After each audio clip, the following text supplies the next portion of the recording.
So here we are, boys and girls. We're looking at a piece of what I think is silicon carbide. You can put those right there, right in the camera. This is called moderation in all things except chocolate. Okay, so this is silicon carbide.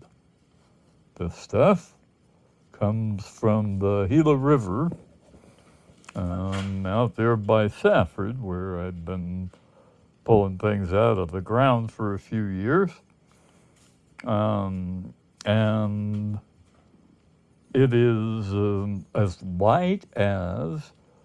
lighter maybe than a piece of aluminum of the same size.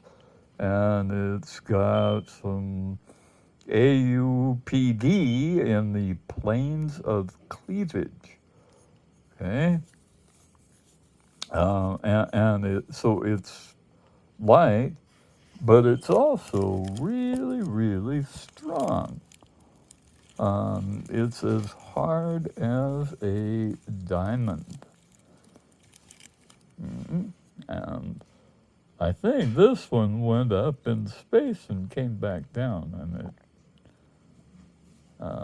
got a little blackening where it fell through the atmosphere, and it's rounded off on the bottom, the heavy side down, and so it was a meteorite. Briefly, didn't go up that high. It was from an impact rather than like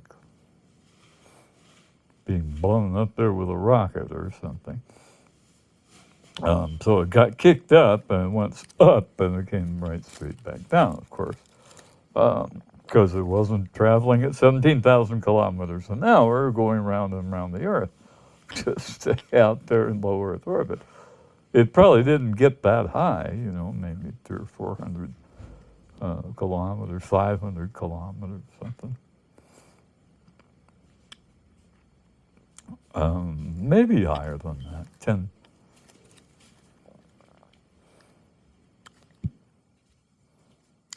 kilometers, right?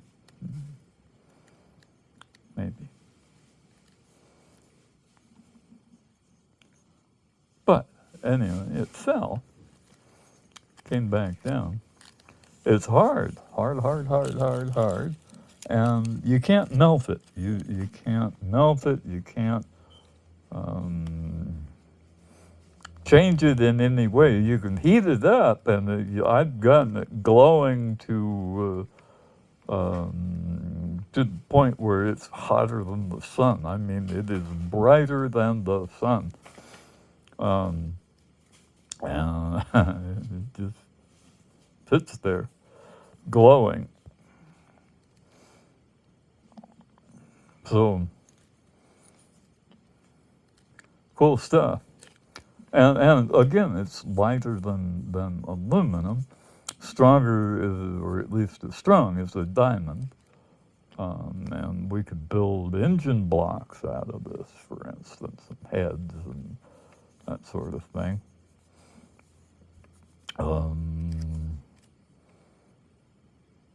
Anyway, and you can build machine parts out of them. Just machine it like you would steel.